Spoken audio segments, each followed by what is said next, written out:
So admitting everybody now.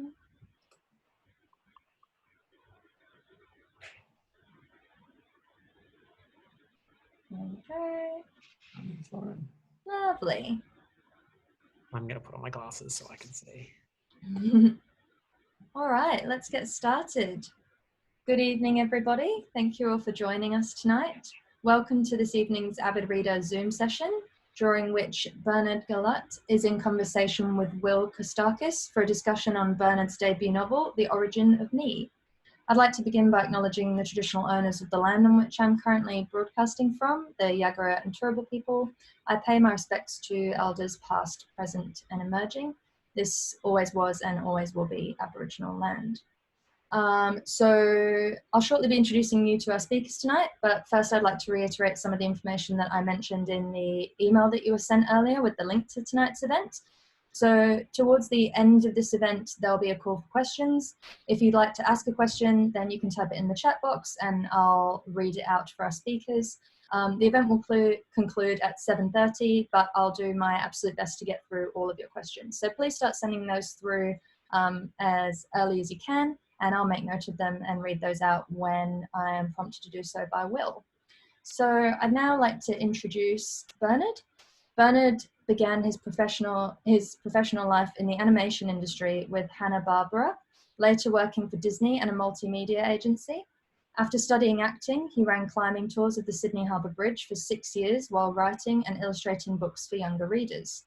Bernard currently teaches programs on early Sydney life and archaeology at historical sites across the city. The Origin of Me is his first novel.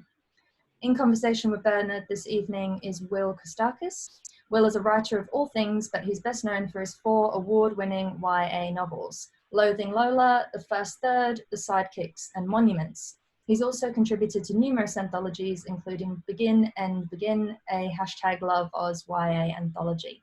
So I will now hand you over to Will and to Bernard. Excellent. Thanks very much, Emma. And good evening, everyone. Thank you so much for making time to, well, I won't say come out tonight, but for moving to the living room this evening.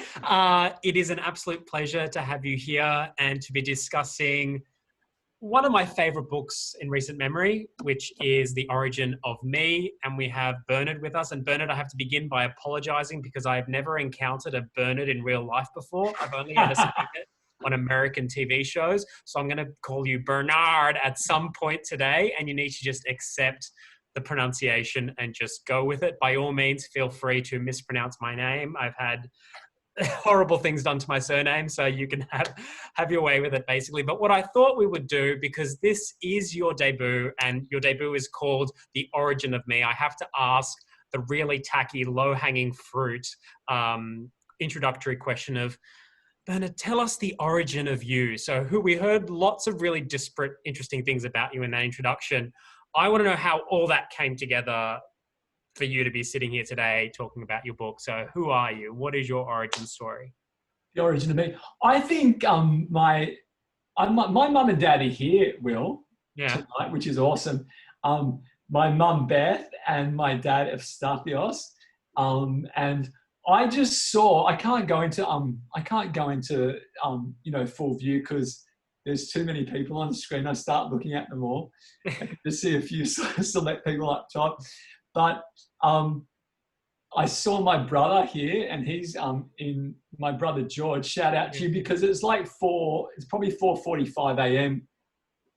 Where he is. He's in America at the moment. Yeah. Any other family members, shout out to you. My origin, I was actually born in New Zealand, of 2 New Zealanders. My dad is a full-blooded Greek and my mum's of English descent. And we migrated when I was 2 years old. That's my first memory, coming over on the plane. Oh, wow. Yeah, I can remember the family that we came over with, the Day family, just this feeling of being on the plane. My first plane trip when I was 2, but not much after that. So yeah, that's my origin. I've always lived in Sydney, like all good New Zealanders. We lived in Bondi for a while, for a short time. And then, and also, interestingly enough, Elizabeth Bay for a short time. So when we first came to Australia, we lived at some hotel in Elizabeth Bay, and I live not far from there now. Yeah. Nice. Now, I heard it mentioned, and I've been dying to ask you about this. You helped run the, well, at least you took tours of the Sydney Harbour Bridge. You climbed the bridge. Is that right? Absolutely. I can see in my top, there are 6 people. I can see Lauren. I can see Lauren. Hi, I can see. And Celine is probably here as well, and some other people. I've still got a stack of friends from Bridge Climb. Yeah. Climbing the bridge was a huge part of my life. I loved it from the first climb. When I was a customer, I loved it the first time. But when I worked, I enjoyed every single climb I did, and I've just got like a lifetime of anecdotes to tell. That's probably the best part. That was what I was going to ask you. It may be tricky with people in the audience, so if you legally can't mention anything, just go like this. But the funniest story from bridge climb days, what's the most outrageous thing that happened? Oh, hey Lauren, I can see. Should I tell the lightning story? Yes. Okay. We in the early days it was a bit more adventurous. They have you done bridge climb, Will? Yeah, I have. Loved it. Yeah, so no lightning, thankfully. yeah, it was quite adventurous at the start, and they had the whole ladder had no landings on it. I think just one near the top. So you just have to go this massive ladder, and they made it safer and safer and more controlled. But in those early days, they used to they were very safe, but they used to push it with the storm action. So they used to keep it going even when the weather was getting pretty rough. And an evacuation's called a code 1000, and a prepare to evacuate is a code 100. So they'd go code 100, which means radio silence. But in radio silence, obviously you're not allowed to talk. But that's when you most want to talk and say, "Get us off here now!" And there's a comment. Oh, I thought that was someone from Bridge Climb. I was getting nervous. So it was getting pretty stormy. There was lightning going down on both sides of the bridge. I kid you not. And I was approaching the top. They call it code 100. And I'm going, I just want to tell them to stop it, but you can't talk. And then I was almost at the top. There's a light flashing at the top called Blinky Bill. And bang! My radio, like, it had that metal, like the Madonna thing with the thing there, the microphone. It conducted the lightning out. And I got hit by lightning. Not obviously directly by the big bolt, but it conducted some kind of electrical charge and almost knocked me out. And a kid's nose started bleeding at the same time, and we evacuated. But the funny thing is, we got back down, and the manager at the time said, "Bernard, are you happy to go back up if your group want to go back up?" And he said it in front of them. So I felt a bit pressured, so I changed the radio set, we went back up, and the wind was 120 kilometers when we got to the top, and we got evacuated a second time. And I'm the only person who's done four times in a row. You're only allowed to do 3. Excellent. Is that true, Lauren? Is it true? Yes, it's true. Yeah. All right, so let's pivot now to the book, which again, Yes. I finished it this morning, absolutely loved it. And I want to start backwards. When somebody like me finishes this book, what is the overwhelming feeling you want them to have when they're finished with it? Well, that is an easy question. I just want people to be a little less hard on themselves and be alleviated if they've got some form of shame in their life. Yeah. Not that you have such a strong directive when you write something. It was more about me kind of dealing with my own shame. But I would love it if people felt a little bit lighter in their shoes and a little bit less harsh on themselves, because that's the key to feeling more accepting of other people. Yeah. We kind of forget that. The whole thing of loving yourself is when you love yourself, you're more open to loving people. And when you're less caught up in the problems like shame or judgment on yourself in any way, like it can even be about your physical bearing and stuff like that, you tend to judge people more harshly as well. And when you're kinder to yourself, it inspires other people to loosen up a bit. And also just to have, I wanted to be really buoyant. At some points it was going to be a little bit dark, and that kind of shifted a bit in tone. So I really like the idea of giving people a laugh. And I know from personal experience that writing about stuff, sometimes dark stuff, it can feel almost therapeutic. Did you find through the process you became less hard on yourself having completed it? Or was that a point that you'd arrived at before you started? I don't know. I'm I'm going to throw this back to you after I've answered it because I want what your experience was. But I found that it took me deeper into some things. Like so I dealt with lots of things, but when there's a scene where the character one of the characters I don't think this will spoil it, but one of the characters gets beaten up. I was assaulted, and it's like I was gay bashed, and I carried like a certain sense of shame about it at the time. I don't even know where the shame was because I was fully out and like happily gay, but being bashed made me feel like it took me back to this other place, and I felt really it was then that I felt like I'd lost some sense of innocence. And when I was working on a book at the time, it stopped me being able to work on the book, on a children's book, and that book actually fell over. And when I was writing it, that scene, it just took me deeper. So it was therapeutic because it brought up all this other stuff. Like sometimes when I was writing it, I felt like it had no emotion to it. And then I realized I was just blocking it because then I'd keep writing. Tears would just start coming. So all that stuff's really authentic. What about you? In terms of when I'm writing, it's always like I go to that place and I write something, and I get that, I don't know about you, but if I'm writing something quite personal and reflecting on something in myself, I get that panic, like, oh no, I can't write this. No, this is bad. And I've learned to lean into that fear, because that fear, I might be writing something really personal and think it's only for me, but it's usually that part of the book that connects with everyone else the most. So I've learned now that the more I let my guard down, the more that will connect with people. But I foolishly thought, okay, I'm going to write about my biggest fears and sort of hope to sort of exercise them from me. But I think I sort of shone a spotlight on them. And so now I'm just very aware of what they are.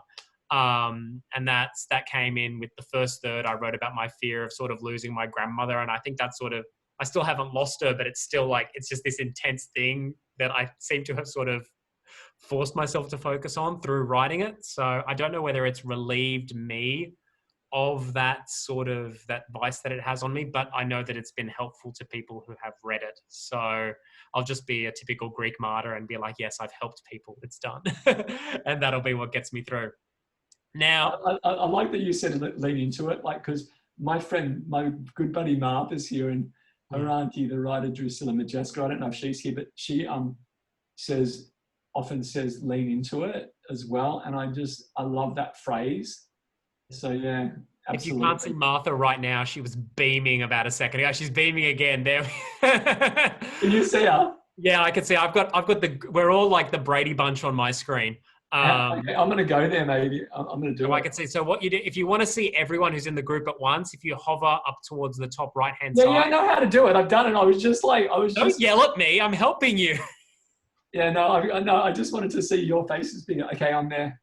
Hey, everyone. I can see like about 20 of them now. Great. Awesome. Now, I'm really attracted to YA and writing young adult novels because I feel that coming of age, teenagers discovering who they are, standing on the edge of the rest of their lives, I find that a really potent place for storytelling. I was wondering what prompted you to write The Origin of Me as an adult novel? Did it always start off that way? Did you consider YA or something else? How did this all come about? Yeah, it started as a hi Jackie Greenfield. It started as a children's book. Okay. Like not even YA. It started as like a young reading thing. It was going to be called DNA Spells Dan, about a kid who comes out not quite what his parents expect, and they send him off to get genetically modified. And the publishers I had at the time really liked it and sent me off to write a manuscript. And as I was writing the manuscript, it turned into it turned a bit YA. And it was going to be a graphic novel. And then you're closer to the YA age than I am, and I feel a bit inauthentic because I'm so far away from it. But I realized that I was probably emotionally, mentally, sexually, intellectually kind of halted at that age, at 15 or 16. I think that because I repressed myself so much at that age, I didn't think being gay was possible. I didn't think a relationship was possible. And so I didn't cultivate that kind of, those kind of relationships and understandings in myself. So it was my natural age world. So I kept that kind of sense of where I was at. And then being an adult, I intentionally wrote it as an adult in an adult voice with a young character. And I hope that comes through. So he's kind of seems like he's a bit worldly wise and uses phrases sometimes that are not really 15, 16. And I wanted that to kind of stand out and be a little bit weird because people know that I write it and I'm an adult. Yeah, see, but I don't know if I'm contradicting you here, but I read it as someone who reads lots of YA and, you know, my day job is going into schools, meeting teenagers and throwing books at them. I read it and you mentioned that you were feared that you might be inauthentic writing for YA, but I think you've captured a YA voice, you know, really well. Whether that does sort of come back to sort of the queerness and the fear of, you know, exclusion, sort of freezing us at 16 forever. But I know, I really think that it comes across like he does look like most protagonists, he does read like he swallowed a thesaurus. But, you know, that's what has to happen if you want to tell a compelling story in a really wonderful way. But yeah, no, hearing that evolution is really, really fascinating. And it's surprising because like I know on the back end how much books change as you're writing them, but reading this, it felt whole and it felt like this was how it was always supposed to be. I want to pivot to now, was Lincoln always sort of back when because it was DNA spells Dan, so it was Dan, but how did Lincoln evolve over that time? He obviously didn't arrive fully formed. Like what came first? You know, did he arrive in layers? Did the nub come in at some point and then homunculus, or what, like the voice in his head, for those who haven't read it, like how did he come to be? Yeah,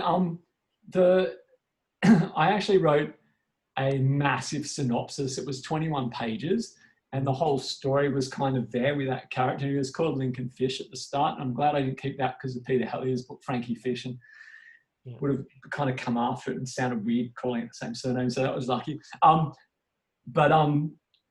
That character, that character's nothing like me except being a bit of a smartass at times, but I don't really express that. So that was the kind of, I use that as a kind of character as a way to kind of speak what I sometimes keep to myself.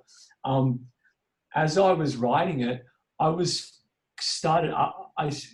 got like on this panel, Maggie and Kate and Martha, they've been one of my groups of cheer squads as well as my workmate cheer squads, and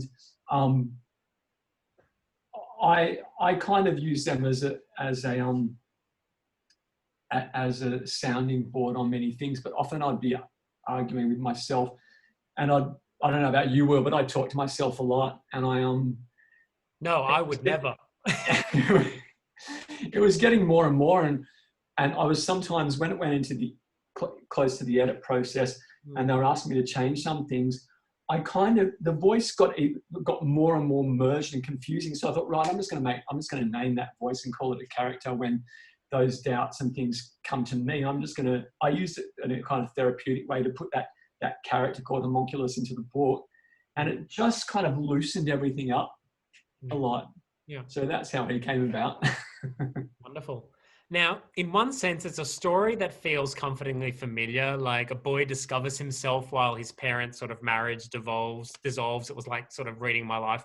But in another sense, it's unlike anything I've ever read. It's kind of cryptic and it demands quite a bit from the reader. And it's like within the first few pages, you were literally demanding us to turn the book around. And I kept coming back. There's an illustration early on that we're constantly brought back to. And I don't think I remember, you know, holding a book this large and having to sort of twist it around in my hands. Like it seemed like a very fresh, new experience. What inspired all of that? How did you sort of come up with that? I can see, hey, Nikki, hi. I can see my beautiful publisher, Nikki Christa there.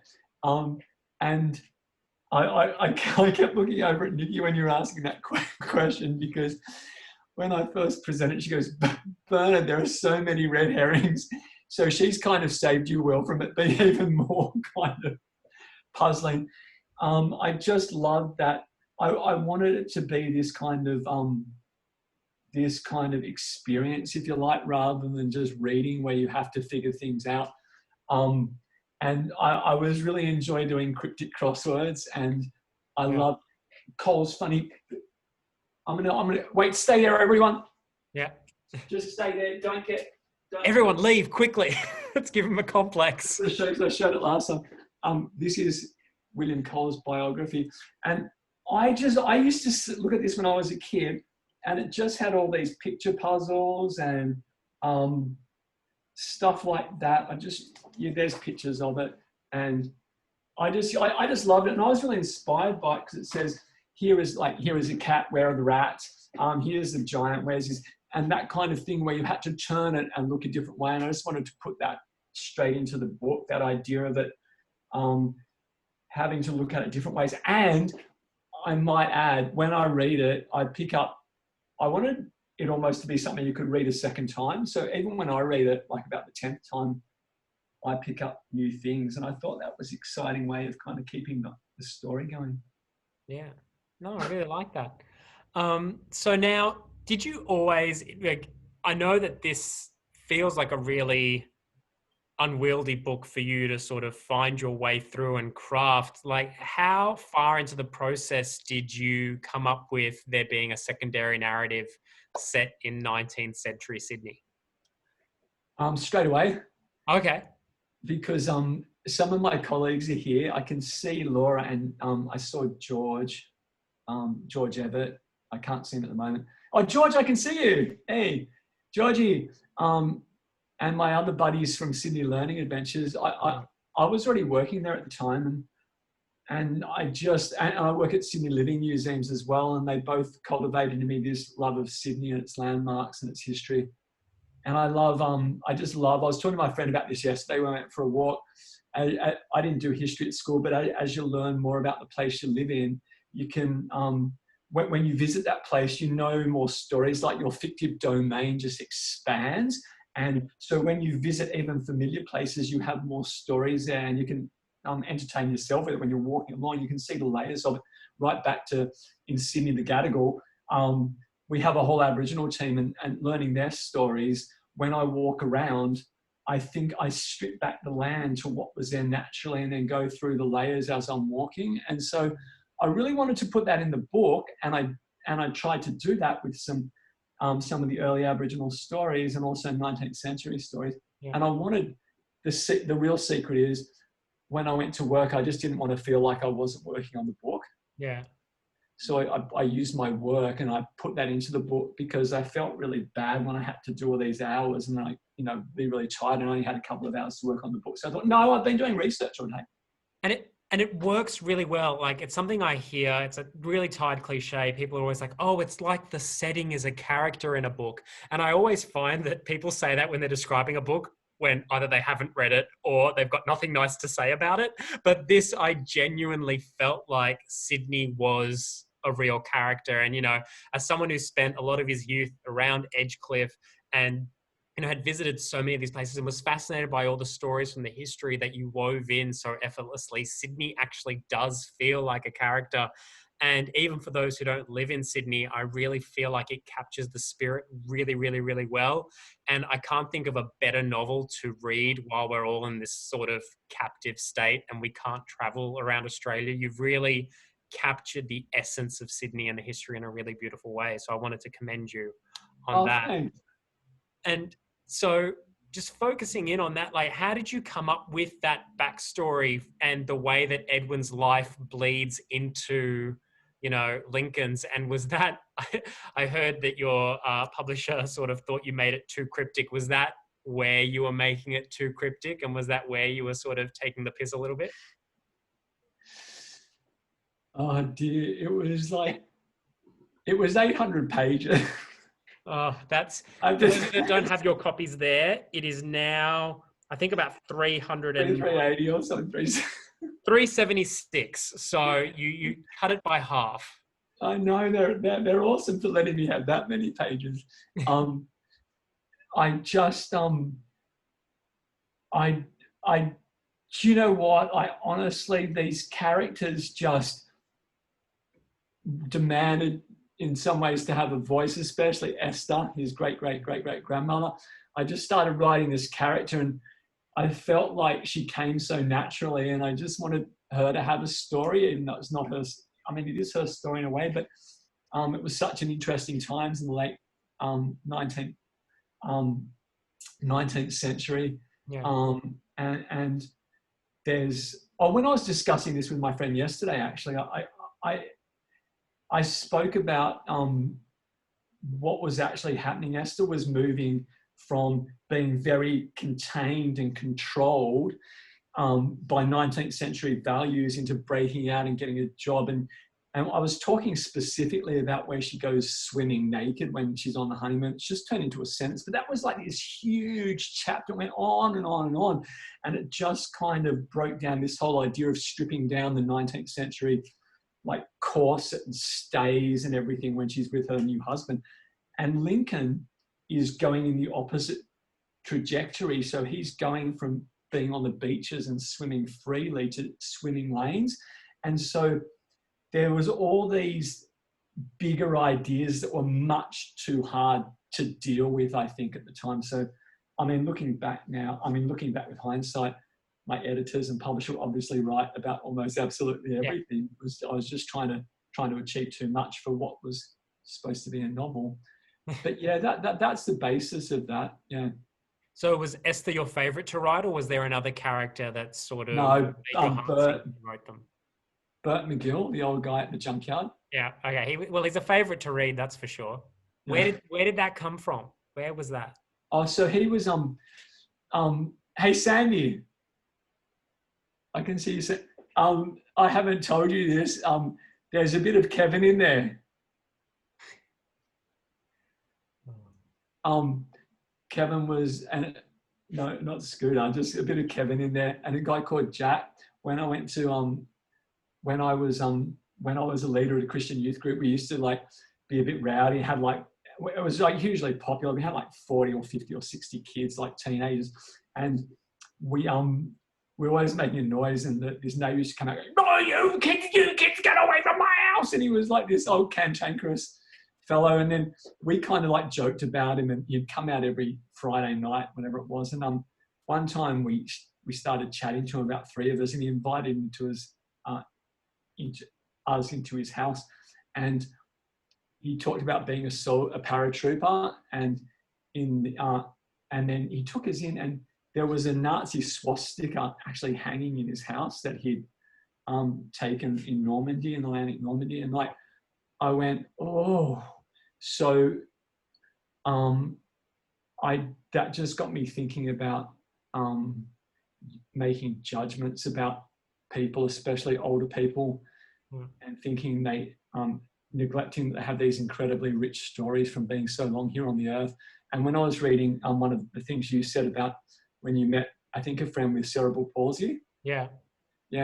And you wrote, that was it, and you said about that kind of prejudgment about someone. That was the exact feeling I've had many times about people on the periphery and people with disabilities, people that are different from ourselves. We experience it ourselves, but then we start to think we're the norm. So I just wanted to explore that in that character. Yep. And now I just wanted to remind everyone that in about 10 or so minutes, we're going to be fielding some questions from you. So please feel free to type it in the box, or if you have any embarrassing anecdotes of Bernard, I am happy to hear them. I will cackle wildly while I pour my dessert wine. But otherwise, and also, look, I know Emma and Bernard are probably not as shameless as I am. I am very shameless, and I'm happy to do this. Please make sure that if you can support Avid Reader and purchase the book from them. This is a very difficult time, one for our independent booksellers who are the lifeblood of our industry, and they give so many opportunities, especially when people are starting out. And also, it's a very difficult time to launch a book, and any support you can give Bernard through this, buy early Christmas presents now. It will mean a lot, because the earlier you sort of get behind a book, sort of the better it is for that book's life. And it's a really remarkable book that is well worth the read. But I wanted to ask sort of a really horrible craft question, but whenever I finish writing a book, I always learn a lesson from like the hardships of editing that book that then launches me into my next book, because I'm like, I've learned that lesson, and then you end up going halfway through that book and discovering a new problem and learning a different lesson. What do you think you've learned about writing from your 11-year odyssey to write The Origin of Me? Besides listening to your editor because they're right and it doesn't need to be 800 pages, you overindulgent, so and so.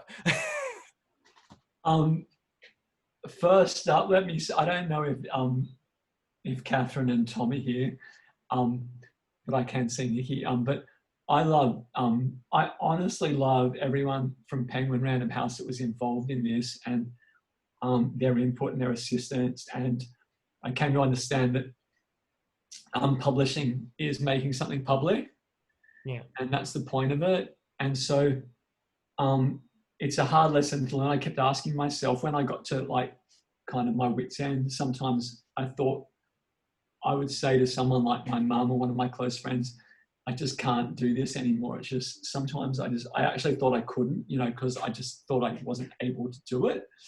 And then I knew I can see, hey, Sammy was just, Sam was my flatmate for many years. She's one of my dearest friends. And she was it a PhD or a master's?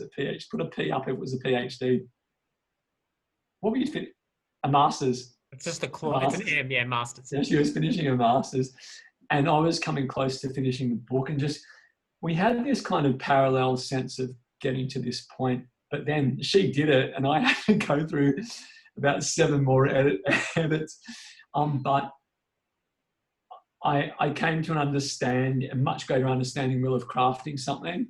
Yeah. Almost like being an artisan, from being a bit of a hack, chopping into it. But then editors, I think they're just amazing craftspeople. And I really read closely what they said and then tried to grapple with how I could do that. And in doing so, that makes you a craftsman. The only one bugbear I have still is when Tom wrote NQR. Is not quite right. I was going, what the is the not what? Yeah, thanks. That I know. I feel generally not quite right about my life. The title of the book could have been NQR, quite frankly, but I found that really baffling. Sometimes I'd reread the contracts and go, what's the bit that's not quite right? Yeah, learning how to be more of a craftsman from them, and I love. Catherine and Tom, they've just done a superb job, and it was all the better for their huge amount of work they put into it. Wonderful. And where to next? What are you writing anything, thinking about anything? What should we expect in 11 years? Or are we going to get something sooner? 11 years, it might be. I'm like jumpy as hell right now. I'm so edgy. I've got no idea. I can't. Everyone that's listening, we're always talking to Emma Kate about his mind being all over the place when it came to his edit at the moment. You guys are probably all feeling the same, or going through periods of the same. And I've spoken to other writers. You've suddenly got all this free time, but it doesn't mean your kind of mind's free to concentrate on it. I'm not sure. I've got notions, but it's more like a style rather than the story. And it's also like fascinating what the literature landscape's going to be like post-pandemic. Yeah. I don't know, like, as in like, how are we going to approach stories and stuff like that? And is it going to figure like this background kind of context, or is it going to become the fabric in people's stories? And do people want to read that after they've been living through it? Yeah. It's like I'm writing something at the moment that is being released in November, and we're going through the edits now. And the first draft of it, which I wrote a month ago, once this all sort of happened, and I'm like, okay, get all my sort of COVID energy out there, and I put it in there. And now we're looking at it like, is anyone really going to want to read this? Like, do we want to deal with this? So, and exactly. I don't know. I'm not interested in reading 70 COVID books in the next decade. Like, it's. But I guess that's the... Guys, can you nod if you agree? And then we'll get a survey. Yeah. You Okay. don't want to read Cool. COVID A. No. No, we want escapism. That's amazing getting everyone's opinion. That's awesome. Yeah. We can do a poll. Hey, Bonnie. There's going to be one sort of massive COVID book. It's going to be, whoever rushes out with Love in the Time of Coronavirus or whatever. And it'll be one Tide book that gets sold everywhere and is a massive bestseller, and we'll just get it out of our system. Yeah, it's probably already done, eh? Yeah. Oh, they're just retroactively changing another book about a different plague and just sort of putting a cover on it now. But yeah.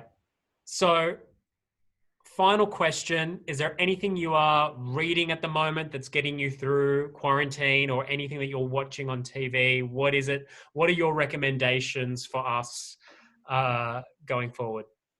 Guys, this is not, I'm not doing a push plug, but my last book was Will's The Sidekick. That's because I set you homework. That doesn't really count, but okay, was it good? good? It does, because I'm going to read Monuments next. I've already got it. I've already downloaded it. Awesome. Legally, I hope. Of course. And then I'm going to, where's Maggie McKellar? There you are, Maggie McKellar. My friend Maggie and Martha, but not so much Kate, because where are you, Kate? Kate just follows us usually.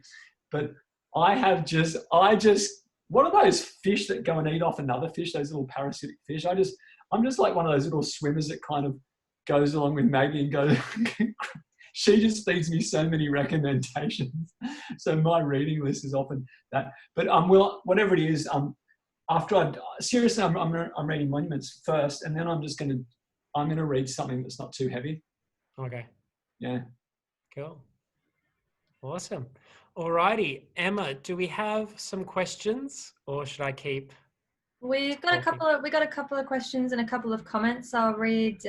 Jackie said on the conversation that you were just having about the novels being written about coronavirus coming up. Jackie says we're living it, which is very true. I think that's a very good indication of how people are going to be receptive to lots of novels on the coronavirus after all of this has happened. Maggie says, I have a request. I would really love a graphic novel from Bernard. Okay. Hey guys, okay. Emma, Kate, do you want to see pictures of the characters? Yes. Yes. Yeah, I think everybody wants to see pictures of the characters. That won't spoil it, will it? Because these characters are not the reason I've never shown anyone this, and this is just a special for avid reader Zoom session tonight. The reason I've not shown anyone is because they're not like I imagine now.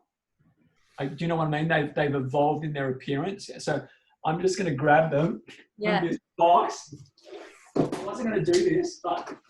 And anyone who was watching me just then, you just saw me get mauled by my cat. I tried to do the cute wave the cat at the camera thing, and the cat was like, no. Where is it? I don't know if I can...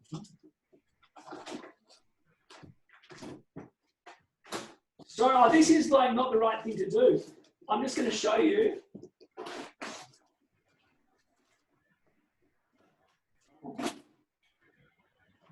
And by all means, if you have any book recommendations yourself, type them into the chat and we can share them. Check this out. Yeah. Wow. They're folders all on my separate characters. Oh my. And then I've got like 14 exercise books. Okay, let's see. If I can't find this fast, I'm not going to show it. Okay. Sorry guys about this. Hey, maybe ask a question while I look. Yeah, I was just going to say, I'll ask, George has asked, what happened to cousin Georgina? Is that my brother, George? Yes. Hey, George, what's happened to it? What are you talking about? What's happened to it? What happened to cousin Georgina? What happens to her? Who is that? Is that George Gallate? Yes. Can you ask him can you unmute him for a second? Ask him what he's talking about? Yes, I can. Let's unmute him. He's an advertiser. He's probably just trying to get... Okay, I found him. This is cool. Kate Gordon says, Cousin Georgina is the best book in the world. Cousin Georgina is much loved in my year 4 class. Ah, here. Okay. Lauren is holding up. There's nobody meaner than Cousin Georgina. Oh, there we go. Thank you. Okay, I see. Ah, I see. Okay. Sam's also holding that up. Oh, look at all these fans. That's awesome. That's Here we go. why. Okay. Hey, who's this girl?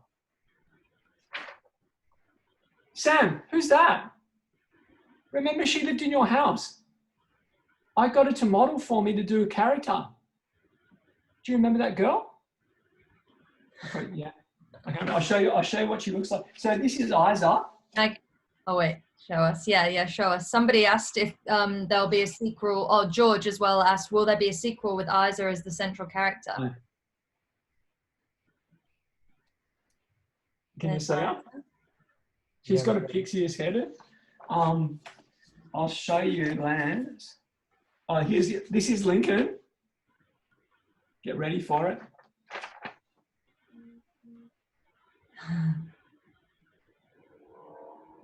That's a model sheet. So in animation, you do the heads from all different angles. This is Lance, the dad, and that's enough, I think, for now. I'll just show you. Did coming from animation, was it difficult? As a dad. Was it difficult transitioning from animation to just relying on your prose? And I know you illustrated previous work. Like, did you have confidence in your prose describing these characters, or did you want to sort of sketch them down? Yeah, no, absolutely. I didn't want to. I didn't actually write much physical description at the start at all, and I think Tom got me to add more. But I wanted it to. I love that when the reader. I love being a reader and forming your own image of the person. And do you guys like that? I saw some. Do you guys like forming your own image of the character? Yeah, and so I love them when there's not. I love doing descriptive prose of the place or a situation, but I love it when you don't get the specifics. But then Tom made it. It was really helpful when he pushed that more, because it was like giving some of them a tag to help them be differentiated. So that was another crafting thing. Like they had just like. Mullows had a Maloney, which is like a ginger, like mullet, and just having that then helped me to imagine the character more. But I didn't want to do too much of that. So yeah, I found that easy, just more in their behavior and how they spoke. Like this is not a plug, but in Sidekicks, it's like the character Miles and how he does his perfectly formed sentences. I love that that's the main description of him is his speech. Yeah. Cheers. Yeah. Awesome. We've got another question here from Sophia Casanova. Who was your favourite character to write, Bernard? Yeah, Sophia. It was definitely Bert Mcgill. And I've told some of you this, but not many. But when people talk about, oh, is this you? I actually saw a fair bit of myself in him, of all people.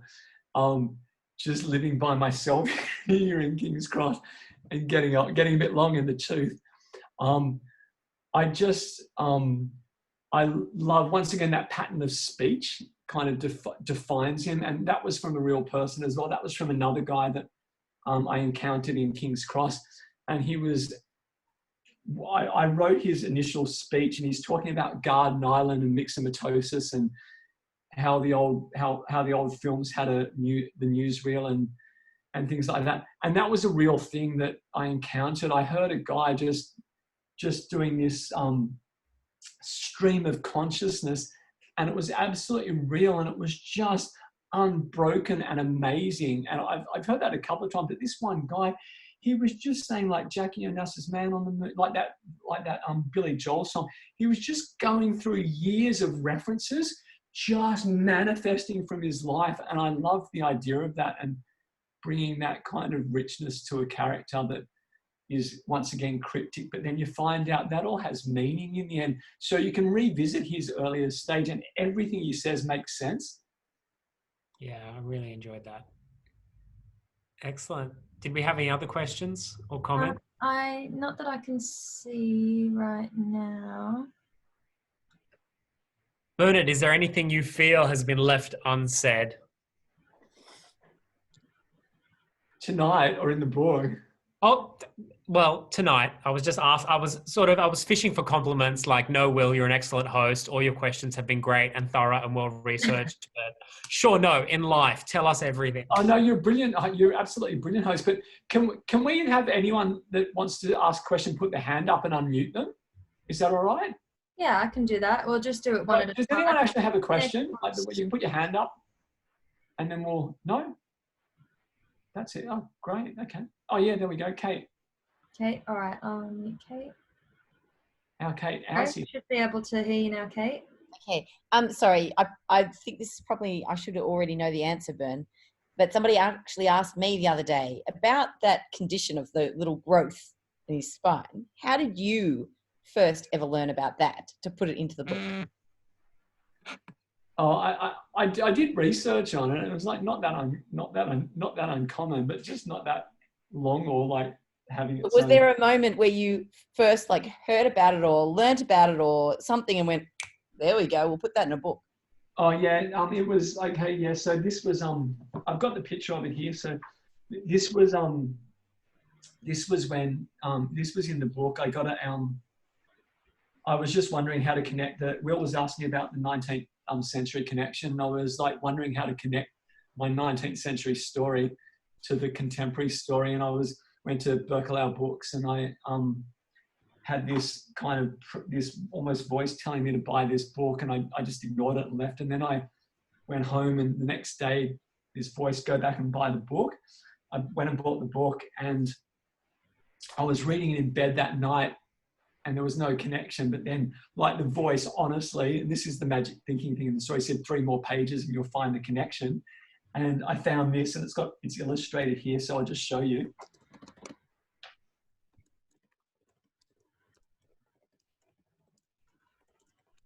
So see how they've got tails? And then that was how that came about, because Edward William Cole fictionalized this story of this anthropologist that visits New Guinea and finds this tribe of men who've got tails, and it's like really kind of racist now, but back then he was actually a humanist and really trying to expand people's minds. But he made this he made up this story and he published it in a Melbourne newspaper. I'm not sure if it was The Age, but then, and he serialized it, and he just hooked people into this story of these men with tails. And then that was my entrance into creating the 19th century version. Yeah, and it came through that, and it came through like kind of half the zeitgeist and half just being open, and half I just think there's like the news, or I think there's just stuff flying around with stories that need to be told. It's kind of tuning into it. We've got another question from Wendy. Wendy says, Bernard, how did you cut out over half of your book? Love, Wendy. Nikki said I had to. No, it was really, really hard because when we did the big cut, the 19th century and the contemporary didn't match up as well. So every time it was restructured, it was really hard. And I had editorial consultant called Celine, I think her name's Celine, and she suggested ways of doing it. And once again, obviously a home crafts person, and listening to her, it was really hard, that first one, doing that and dropping so much.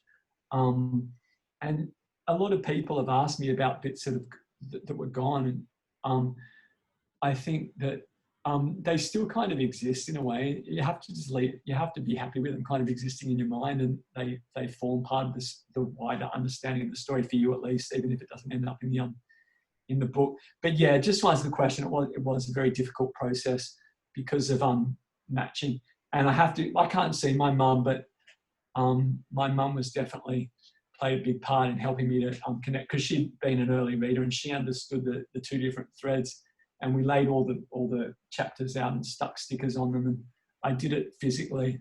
And that was partly also the suggestion of the writer Drusilla Majeska. She said, just chart it or put it out physically, and I did that, and that kind of worked. Lovely. That's all I've got for questions my end. So Will and Bernard, if you have any final comments that you'd like to make, or I'm going to be unmuting everybody at the end so that we can Yes, do chaos. a round of applause. So yeah, and make some final comments if you like as well. So yeah, before I do that, any last comments? I just wanted to say, everyone, pick up a copy of Bernard's book. The link is available in the chat. Help out Avid Reader however you can. And yeah, it was an absolute pleasure to read it. And I think I like it even more having just spent the last hour talking about it. So thank you so much for your time. And thanks for making this Friday night one of the best ones that I've had while we've been all cooped up in here. And I hope everyone else really enjoyed this too. Thanks, Will. I just want to say a huge thanks to Emma, Kate, and Will. Thanks to Avid Reader for organising this. Will, it was a massive, it's been a massive honour to get to talk to you. And I just want to say thank you to every single person. A lot of people here have been hugely encouraging and inspiring and just buoyed me along over those years. And I want to thank everyone at Penguin Random House who have been hugely supportive, to Nikki for taking me on. And I've said this before, but Nikki just rescued me when I was drowning, and I was amazed that I was taken on. It's changed the course of my life to have this revived from where it was. And to Tom and Catherine, they've just been absolutely wonderful. Sophia, my publicist, is here as well. Shout out to you, Sophia. I can't see you at the moment, but to all of my good buddies, to all of you that are here today, you're all you don't appear in the book necessarily, but you're all part of the book because you all kept me on the path. So thank you, everyone, and thank you for coming tonight, which is proof of your support and your love for me. And I just want to shoot it right back at you all now. All right, well, please join me, everybody, in thanking Will and Bernard. I'm going to unmute you all now. You can clap away. Thank you all very much. If anybody had any final comments, you can make them now, or questions. But